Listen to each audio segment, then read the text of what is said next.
আসসালামু আলাইকুম সম্মানিত শুভাকাঙ্ক্ষীরা। অবশেষে 30টি রোজা পূর্ণ করে আগামীকাল পবিত্র ঈদ উল ফিতর উদযাপন করব। সবাইকে ঈদ উল ফিতরের শুভেচ্ছা, ঈদ মুবারক। দোয়া করি আল্লাহ যেন সবার জীবনে হাজারবার এই দিনটাকে ফিরিয়ে আনেন। আমরা সবাই আশেপাশের পাড়ার প্রতিবেশী, গরিব দুঃখী ধনী সবাইকে নিয়ে এই দিনটি যেন আমরা উদযাপন করতে পারি। আল্লাহ আমাদের তৌফিক দান করুন।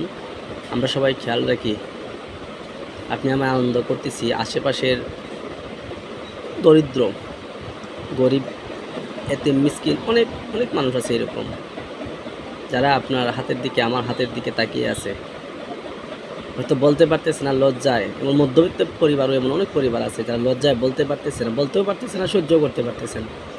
বাসায় ছোটো ছোটো বাচ্চারা হয়তো নতুন একটা জামার জন্যে, ভালো কিছু খাবারের জন্যে, মার শাড়ির আঁচল ধরে, বাবার পাঞ্জাবি ধরে টানতেছে, বলতেছেন একটা জামা দিন, আমার নতুন শার্ট কোথায়, নতুন প্যান্ট কোথায়। তো আমরা সবাই চেষ্টা করবো ইনশাল্লাহ আমাদের সামর্থ্য অনুযায়ী আমরা যেন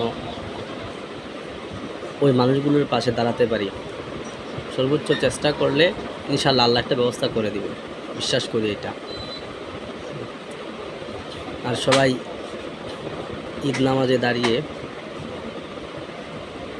পৃথিবীর কল্যাণ কামনা তো করবই, বিশেষ করে আমাদের ফিলিস্তিনি নির্যাতিত মা, ভাই, বোন, বাবা, এদের জন্য আমরা আল্লাহর কাছে অন্তর থেকে দোয়া করি, আল্লাহ যেন তাদেরকে হেফাজত করেন।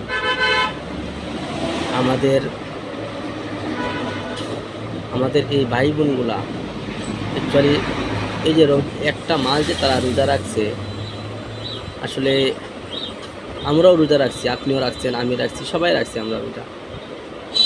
তাদের রোজার আমাদের রোজার মধ্যে পার্থক্যটা আসলে অনেকটা অমাবস্যা পূর্ণিমার মতো।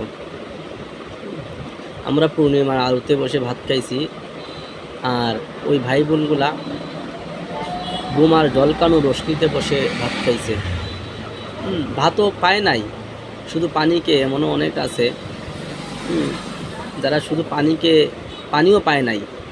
যারা পানি পেয়েছে তারা হয়তো 1 লিটার পানি 10 জনে ভাগ করে খেয়ে তারপর রোজা রাখছে।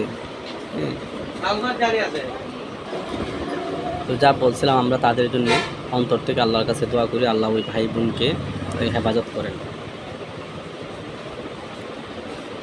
আর ইনশাল্লাহ যদি বেঁচে থাকি 1 বছর, যদি একটা বছর, বিশাল সময় যদি বেঁচে থাকি, তাহলে হয়তো বা আবার এই দিনটি আমাদের মধ্যে ফিরে আসবে। দোয়া করি আল্লাহ সবার জীবনে দিনটি বারবার ফিরিয়ে আনবে। ধন্যবাদ সবাইকে। আসসালামু আলাইকুম।